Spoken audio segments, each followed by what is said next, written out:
हे पार्थ, जब इंद्रप्रस्थ का वैभव समस्त आर्यावर्त में गूंजने लगा, जब पांडवों का यश सूर्य के समान देदीप्यमान हो गया, जब युधिष्ठिर का धर्मराज कहलाना केवल उपाधि नहीं, एक जीवंत उदाहरण बन गया, तब दुर्योधन का हृदय जल उठा, उसका गर्व आहत हुआ, उसकी महत्वाकांक्षा घायल हो उठी, और शकुनी ने उस आहत अभिमान को विष का पात्र बनाकर ऐसा षड्यंत्र रचा जो धर्म के आधारों को हिलाकर रख दे।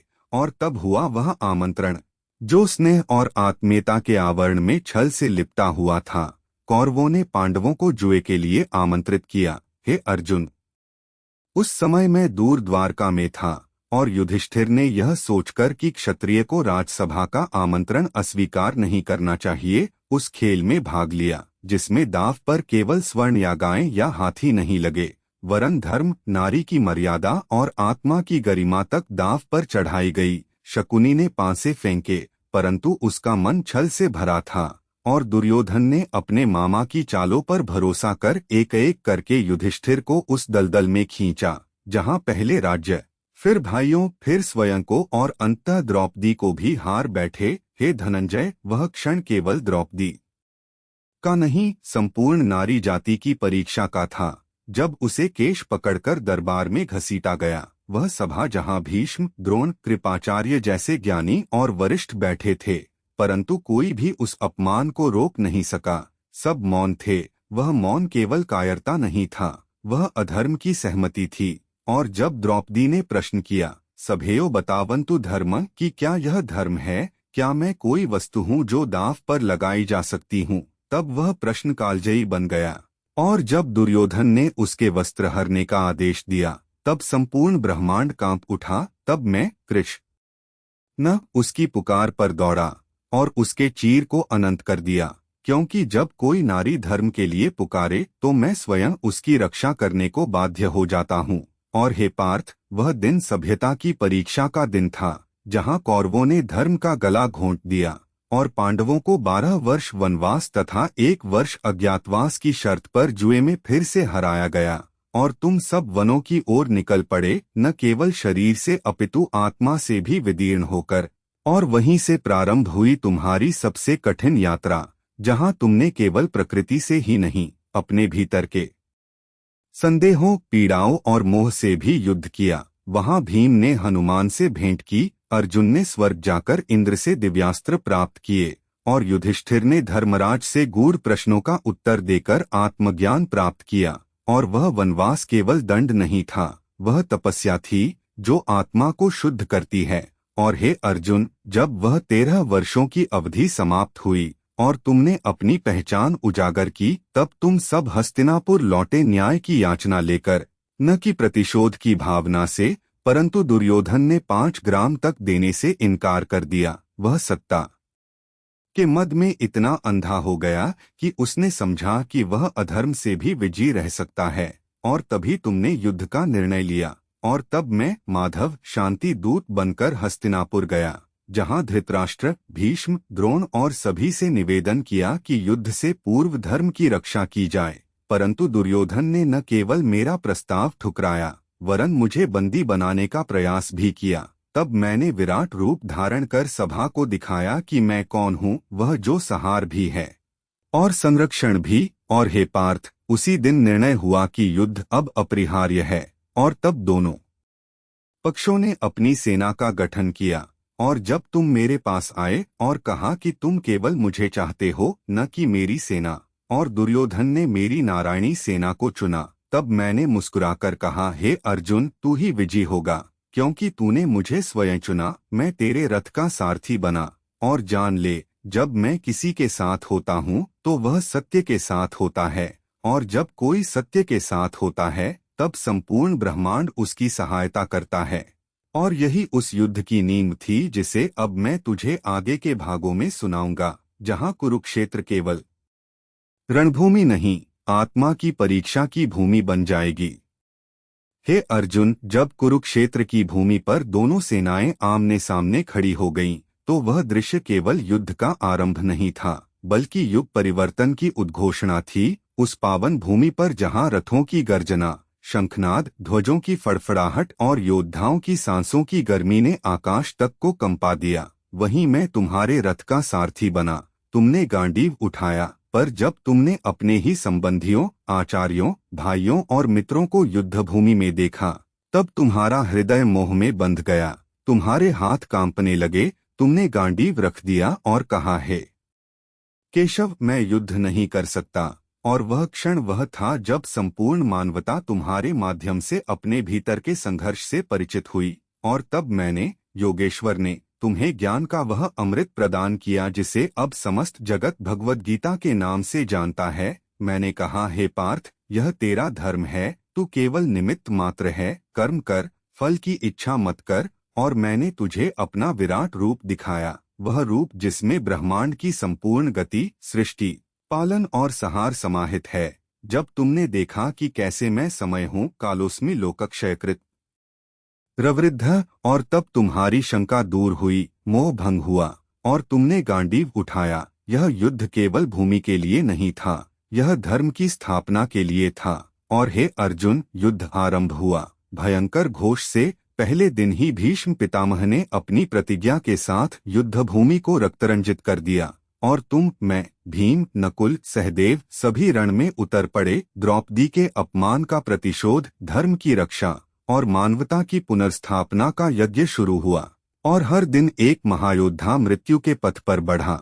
अभिमन्यु का चक्रव्यूह में प्रवेश और वीरगति, भीष्म का शरशय्या पर पड़ना, गुरु द्रोण का असत्य संवाद से विचलित होकर शस्त्र त्याग देना, ये सब केवल युद्ध के क्षण नहीं थे, ये आत्मा के मूल्यांकन के पड़ाव थे। और दुर्योधन, जो छल और कपट का प्रतिनिधि था, जब उसने कर्ण को अपने पक्ष में लिया तो युद्ध और भी भयंकर हो उठा। कर्ण, जो सूतपुत्र होते हुए भी दानवीर, योद्धा और चरित्रवान था, उसकी विवशताएं और उसकी निष्ठा उसे अधर्म के पक्ष में ले गई। परंतु जब वह रण में तुम्हारे सम्मुख आया, तब सृष्टि ने दो महान धनुर्धरों को आमने सामने देखा। और वह युद्ध केवल बाणों का नहीं, आत्मबल का भी था। और अंततः जब मैंने देखा कि कर्ण का रथ धंस गया है और वह शस्त्रविहीन है, तब तुमने उसका वध किया, क्योंकि यह युद्ध न्याय का था। और न्याय की स्थापना कभी कभी कठोर निर्णयों से होती है। और अंत में जब समस्त योद्धा मारे गए और केवल दुर्योधन बचा, तब भीम ने गदा युद्ध में उसकी जंघा तोड़ दी, जिससे वह भूमि पर गिर पड़ा। और यही नहीं रुका युद्ध, अश्वत्थामा ने रात्रि में आकर पांडवों के पुत्रों की हत्या की। और वह रक्तपात उस अंधकार का अंतिम अध्याय था। और हे पार्थ, जब यह युद्ध समाप्त हुआ, कुरुक्षेत्र श्मशान में बदल गया, तब युधिष्ठिर ने राज्य स्वीकार किया, परंतु उसका हृदय शोक से भरा था। और तब मैंने उसे बताया कि यह युग का परिवर्तन था, यह लीला आवश्यक थी, जिससे अधर्म का नाश हो और धर्म की पुनः स्थापना हो। और जब सब कुछ समाप्त हुआ, तब तुम सब हिमालय की ओर प्रस्थान कर गए, मोक्ष की ओर, आत्मज्ञान की ओर। और अंततः स्वर्ग के द्वार पर जब केवल युधिष्ठिर पहुँचे, तो उन्हें भी परीक्षा से गुजरना पड़ा, क्योंकि धर्म का अंतिम मूल्यांकन उसकी स्थिरता में होता है। और हे अर्जुन, यह महाभारत केवल एक युद्ध नहीं था, यह आत्मा का युद्ध था, भीतर के मोह, लोभ और भय के विरुद्ध। और जब मैंने यह समस्त कथा संजय के माध्यम से धृतराष्ट्र को सुनाई, तो वह भी जान गया कि नेत्रहीनता केवल शरीर की नहीं, अपितु चेतना की भी होती है। और इसलिए यह कथा युगों तक गाई जाएगी, सुनाई जाएगी। और मैं, कृष्ण, तुम्हारे माध्यम से हर युग में धर्म की स्थापना करता रहूंगा। जब जब अधर्म बढ़ेगा, तब तब मैं अवतार लूंगा, यह मेरा वचन है। धर्म संस्थापनार्थाय संभवामि युगे युगे। हे पार्थ, जब कुरुक्षेत्र की भूमि पर युद्ध की ज्वाला शांत हो चुकी थी, जब रथों के पहिए मिट्टी में धंस चुके थे और शस्त्रों की टंकारें केवल स्मृतियों में रह गई थीं, तब उस धूल भरी रणभूमि में केवल वेदना, शोक और पराजय की गूंज बची थी। विजयी भी शोकमग्न थे, पराजित भी निःशब्द थे, और युधिष्ठिर के हृदय में वैराग्य की आग जल रही थी। हे अर्जुन, उसने राज्य स्वीकार तो किया, पर वह उसके लिए भार बन गया। जैसे किसी तपस्वी को राजमुकुट पहना दिया जाए, वह प्रतिदिन अपने सिंहासन को देखकर यह सोचता था कि यह सब उसे किस मूल्य पर मिला है। भाई बंधुओं की मृत्यु, गुरुजनों का अंत, निर्दोषों की आह और अपनों के वध से सना हुआ यह साम्राज्य। तब उसने मुझसे कहा, हे केशव, मुझे शांति नहीं मिलती। मेरे स्वप्नों में अभिमन्यु की हत्या गूंजती है, द्रोण की असहाय अवस्था मेरी आत्मा को कुरेदती है, भीष्म की शर्षया मेरी चेतना को छलनी कर देती है। यह राज्य मेरे लिए तप नहीं, त्रास बन गया है। और तब हे धनंजय, मैंने उसे कुरुक्षेत्र के युद्ध का गूढ़ उद्देश्य बताया कि यह युद्ध केवल सत्ता का नहीं था, यह आत्मशुद्धि का पथ था। यह आवश्यक था कि युगों से जमी हुई अधर्म की परतें हटें और एक नया धर्मयुग प्रारंभ हो। परंतु युधिष्ठिर का मन न पिघला। तब उसने यह निश्चय किया कि वह स्वर्गारोहण की यात्रा पर जाएगा, अपने कर्मों का प्रायश्चित करेगा और आत्मज्ञान के मार्ग पर चलेगा। और एक दिन ऐसा आया जब वह अपने भाइयों और द्रौपदी के साथ राजमहल को त्याग कर हिमालय की ओर चल पड़ा। वह यात्रा केवल पर्वतारोहण नहीं थी, वह आत्मा की ऊर्ध्वगति थी। एक एक करके सब गिरते गए, सहदेव, नकुल, अर्जुन, भीम और अंत में केवल युधिष्ठिर बचा। और जब उसने धरती पर अपने चरणों का अंतिम स्पर्श किया, तब एक कुत्ता उसके साथ था जो वास्तव में धर्मराज का रूप था। और जब वह स्वर्ग के द्वार पर पहुंचा, तब इंद्रदेव ने उसे रथ पर चढ़ने को कहा, पर उसने कहा, यदि मेरा यह साथी नहीं जा सकता तो मैं भी स्वर्ग नहीं जाऊंगा। और यह थी उसकी अंतिम परीक्षा। और तब वह स्वर्ग को प्राप्त हुआ, परंतु वहां उसने देखा कि उसके भ्रातृ वहां नहीं हैं, पर वहां दुर्योधन, शकुनी जैसे लोग हैं। और जब उसने प्रश्न किया, तब उसे नरक की झलक दी गई और वह देखता है कि वहां उसके भाई यातना भोग रहे हैं। और तभी उसने घोषणा की, यदि ये नरक में हैं तो मुझे स्वर्ग नहीं चाहिए। और हे अर्जुन, वही क्षण था जब संपूर्ण ब्रह्मांड ने उसकी निष्ठा को स्वीकार किया। यह परीक्षा केवल उसे सत्य के उच्चतम शिखर पर ले जाने के लिए थी। तब उसे वास्तविक स्वर्ग में ले जाया गया और उसके भाई भी वहां विद्यमान थे, सब पवित्र रूप में, मुक्त आत्माओं की भांति। और उस क्षण मैंने स्वयं उसे गले लगाया और कहा, हे धर्मपुत्र, तूने जीवन भर धर्म का पालन किया, युद्ध किया, राज्य किया, मोह सहा और अब तू मुक्त है। और हे पार्थ, यही वह अंत था जो वास्तव में एक नवीन आरंभ था, क्योंकि महाभारत का संदेश केवल युद्ध नहीं, मुक्ति है। यह दिखाता है कि मनुष्य कितना भी मोह में बंधा हो, वह यदि सतत प्रयास करे तो आत्मोन्नति कर सकता है। और हे धनंजय, यह कथा केवल तुम्हारे जीवन की नहीं, हर युग के हर मानव की है। जब वह अपने भीतर के कुरुक्षेत्र में लड़ता है, मोह और विवेक के बीच, पाप और पुण्य के बीच, स्वार्थ और धर्म के बीच, और जब वह मुझे स्मरण करता है तो मैं वहां होता हूँ, उसकी आत्मा में, उसके निर्णयों में, उसकी पीड़ा में और उसकी विजय में। इसलिए हे अर्जुन, यह कथा अनंत है, क्योंकि यह केवल इतिहास नहीं, चेतना है। और मैं, श्री कृष्ण, जब भी किसी का हृदय सत्य के लिए धड़कता है वहां उपस्थित होता हूँ। और जब कोई कहता है, कृष्ण वंदे जगतगुरुम, तब वह केवल स्तुति नहीं करता, वह अपने भीतर के कृष्ण को जागृत करता है। हे अर्जुन, जब यह कथा नरनारायण के रूप में तुम्हारे और मेरे माध्यम से घट रही थी, तब केवल एक धर्मयुद्ध नहीं, संपूर्ण मानवता का अंतःसंघर्ष मुखर हो रहा था। परंतु महाभारत का एक और अद्भुत पक्ष है जिसे बहुत कम लोग समझते हैं, वह है समय की गति और योग की लीला। जब यह युगांतकारी युद्ध समाप्त हुआ और धर्म पुनः स्थापित हुआ, तब तुमने मुझसे यह पूछा था, हे माधव, यदि तुम सर्वज्ञ हो, यदि यह सब पूर्वनिश्चित था, तो फिर यह सब घटित होने देना क्यों आवश्यक था? और हे पार्थ, उस समय मैंने कहा था, कर्मों के फल को भोगना ही जीवन का सत्य है, और मैं केवल वह दर्पण हूँ जिसमें मनुष्य अपनी ही गति को देखता है। यह लीला इसलिए थी कि मनुष्य अपने भीतर की वेदना, वासना के ऊपर की वितरागता और फिर अंततः आत्मा की शुद्धता को समझे। देखो अर्जुन, इस युद्ध में केवल बाण नहीं चले, प्रश्न उठे, संशय गहराए, और जब एक व्यक्ति अपनी आत्मा की गहराइयों में उतरता है, तभी उसे अपना धर्म दृष्टिगोचर होता है। और महाभारत इसी भीतर के युद्ध का आख्यान है। जब मैं हस्तिनापुर के राजमहल में शांति का प्रस्ताव लेकर गया था, तो वह क्षण भी युद्ध से कम न था, क्योंकि मैं जानता था कि दुर्योधन नहीं मानेगा। उसकी दृष्टि में सत्ता ही सर्वस्व थी, और जब मैंने अपना विराट रूप दिखाया तो उसके भीतर की क्रूरता भय में बदल गई, पर अहंकार की जड़ें इतनी गहरी थीं कि वह अधर्म से नहीं डिगा। और यही वह क्षण था जब यह सुनिश्चित हुआ कि युद्ध अब अपरिहार्य है। और फिर जब विदुर, जो नीतिशास्त्र के ज्ञाता थे, बार बार समझाते रहे, तब भी धृतराष्ट्र की मोहग्रस्तता उसे विवेकहीन बनाए रही। और गांधारी, जिसने जन्म से लेकर अंत तक धर्म का पालन किया, उसके श्राप ने ही यदुवंश का विनाश सुनिश्चित किया, क्योंकि सत्य जब रोष में प्रकट होता है तो वह भी विध्वंस करता है। और हे धनंजय, यहीं से प्रारंभ होती है यदुवंश की समाप्ति की कथा। जब द्वारका, वह नगरी जिसे समुद्र से मैंने रचाया था, धीरे धीरे अपने अंत की ओर बढ़ी, क्योंकि मेरी लीला समाप्त हो चुकी थी। और एक दिन ऐसा आया जब मेरे ही वंशजों में विवाद हुआ, बाण चले, लाठी चली, और वे सब एक दूसरे का सहार करने लगे। वह दृश्य देखकर बलराम ने अपना प्राण त्याग दिया।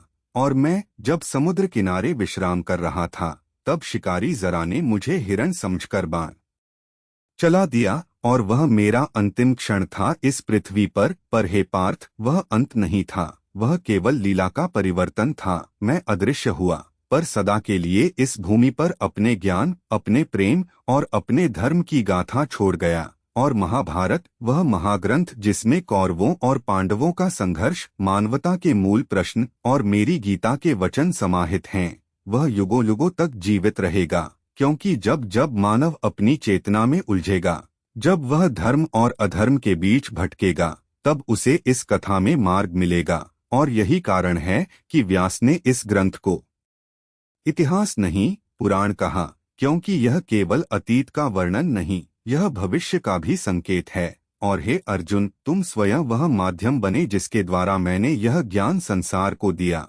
तुमने अपने प्रश्नों के माध्यम से वह मंच तैयार किया जहां मेरी वाणी अमृत बनकर बही। और इसीलिए मैं कहता हूँ, जब कोई भी जीव किसी भी युग में मेरे नाम का स्मरण करेगा, गीता का एक श्लोक भी हृदय से पढ़ेगा, तो मैं वहां उपस्थित रहूंगा, उसके रक्षक, मार्गदर्शक और आत्मा के साथी के रूप में। और यही मेरी लीला का अंतिम सत्य है। मैं रहूंगा जब तक धर्म रहेगा, जब तक प्रेम रहेगा, जब तक मनुष्य अपनी आत्मा की ओर लौटने की लालसा रखेगा। हे पार्थ, जब यदुवंश का विनाश हो गया और द्वारका समुद्र की गहराइयों में समा गई, तब इस पृथ्वी पर मेरी लीला का वह अध्याय पूर्ण हुआ जिसे मैंने युगों पहले प्रारंभ किया था। किंतु मेरी उपस्थिति कभी समाप्त नहीं होती। मैं रूप बदलता हूँ, मैं नाम बदलता हूँ, किंतु धर्म के संरक्षक के रूप में सदा उपस्थित रहता हूँ। और महाभारत यह केवल एक युद्ध की कथा नहीं, यह आत्मा के जागरण का ग्रंथ है। और अब जब युद्ध समाप्त हो चुका था, जब समस्त योद्धा या तो शहीद हो चुके थे या तपस्वी बन चुके थे, तब कुछ ऐसे भी पात्र थे जिनका अंत यथावत नहीं हुआ था।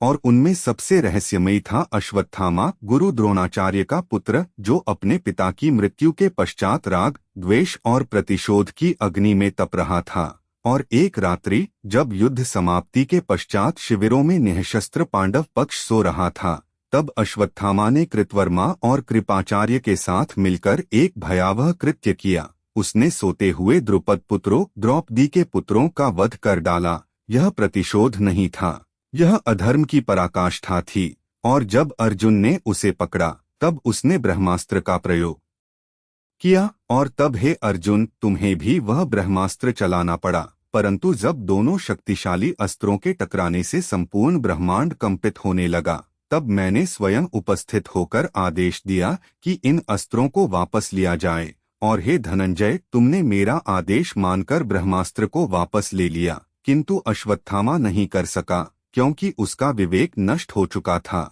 उसका ब्रह्मास्त्र अभी गर्भवती उत्तरा के गर्भ की ओर प्रवाहित हो रहा था। और वह शिशु जो भविष्य में कुरुवंश को पुनः स्थापित करने वाला था, अभिमन्यु का पुत्र, वह भी संहार की सीमा पर था। और तब हे पार्थ, मैंने अपने योगबल से उस गर्भस्थ शिशु की रक्षा की, और वह शिशु जन्मा, परीक्षित, जो आगे चलकर सम्राट बना और धर्म की पुनः स्थापना की। यही वह क्षण था जब मैंने तुम्हें बताया कि अधर्म चाहे जितना भी बलशाली लगे, उसका अंत निश्चित होता है। क्योंकि यदि कोई सत्य के पक्ष में खड़ा हो और ईश्वर की भक्ति उसके साथ हो तो ब्रह्मांड भी उसकी रक्षा करता है। और तब अश्वत्थामा को मैंने शाप दिया कि वह युगों तक पृथ्वी पर जीवित रहेगा, शरीर में नासूर लिए, पीड़ा में, पश्चाताप में। यह जानकर कि उसके हाथों से जो पाप हुआ उसका कोई प्रायश्चित नहीं और वह जीवन भर भटकता रहेगा, लोगों की दृष्टि से छिपा हुआ, किंतु काल की गवाही बना रहेगा। और हे अर्जुन, इस प्रसंग से यह स्पष्ट हुआ कि अस्त्रों का प्रयोग तभी होना चाहिए जब धर्म का पूर्ण हनन हो रहा हो, अन्यथा वे स्वयं अपने स्वामी को भस्म कर सकते हैं। और यही शिक्षा मैंने तुम्हें युद्ध में दी थी कि क्रोध, मोह और लोभ की स्थिति में जो निर्णय होता है वह केवल विनाश लाता है, चाहे वह कितना ही बलशाली क्यों न हो। और अब जबकि धर्म की पुनः स्थापना हो चुकी थी, युधिष्ठिर राज्य कर रहे थे और जनक जैसे राजाओं की भांति धर्म को राजसत्ता से जोड़कर जीवन को संतुलित बना रहे थे, तब व्यासदेव ने इस संपूर्ण गाथा को संकलित करना प्रारंभ किया। और गणेश ने उसे लिखा केवल इस शर्त पर कि यदि व्यासदेव बिना रुके बोलते रहें, और व्यास ने भी शर्त रखी कि गणेश तभी लिखेंगे जब वे अर्थ को पहले समझेंगे। और इस प्रकार महाभारत की रचना हुई, वह महागाथा जो न केवल घटनाओं की श्रृंखला है बल्कि मनुष्य की आत्मा की यात्रा है, जिसमें हर पात्र, चाहे वह धर्मराज हो या कर्ण, द्रौपदी हो या भीष्म, सब अपने अपने संघर्षों में तपते हैं, गिरते हैं, उठते हैं और अंततः उस सत्य की ओर बढ़ते हैं जो उन्हें मुक्त करता है। और हे पार्थ, मैं कहता हूँ कि जब भी तुम इस कथा को स्मरण करोगे, जब भी किसी मनुष्य को अपने भीतर का कुरुक्षेत्र ज्ञात होगा और जब वह धर्म की ओर एक कदम भी बढ़ाएगा, मैं वहाँ उपस्थित रहूंगा, उसकी आत्मा के मूक साथी के रूप में, क्योंकि मैं केवल युद्ध का सार नहीं, आत्मा का संगीत हूँ।